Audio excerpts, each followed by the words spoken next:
رسول الله فرمایي چې کوم سړی په دغه ګناه چې مبتلا وي احرام دی وتړي او د حرم شریف طواف ته کوي ګناه چې مبتلا ده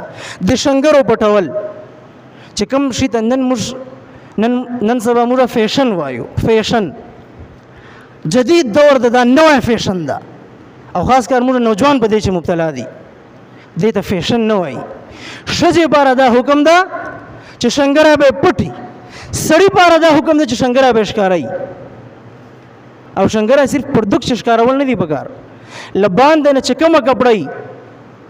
کمیس ته ولې نه یا ته اوږده کرته ولې نه اغوستې یا د تا زمي چې غټ چادر ولې نه بسر هغه چادر کپړه کله شنګرونه لاندې دی د ګناه چې مبتلا یې شنګرونه به کپړه لاندې نه تیرې هغه د کمیس کپړی یا د پردوک کپړی صحابه متعلق راځي د صحابه ایمان او غیرت وو چې کله د شنګرو ښکارولو حکم راغلی رسول الله صلی الله علیه وسلم ته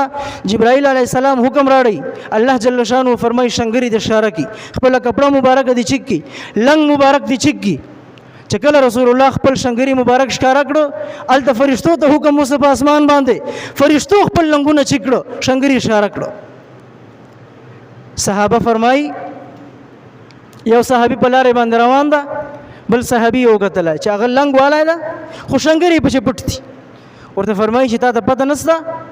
رسول الله صلی الله علیه وسلم حکم کړی دی د شنګرو ښکارولو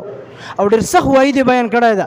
فرمایي چې کوم سړی د بیت الله طواف ولې نه کوي کوم سړی روزې حالت چې ولې نه کوم سړی لمانځه حالت چې ولې نه خو چې د شنګری پټي ګناه چې مبتلا ده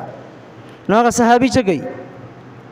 هغه صحابي فوراً په هغه جیب باندې چینی دوه کاڼي راخلي کور ته نه ځي تا ما غوندې هیلې نه جوړې چې دا شابه به زه درځي ته لږه پلنډو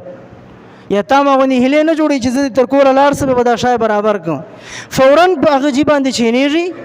دوه کاڼي رخلي یو لاندې او بل لاندې خپل لنګ کټ کوي خپل لنګ دغه جی پورې لاند کو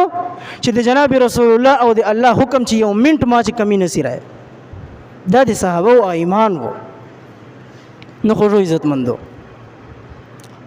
دغه دوا اعمال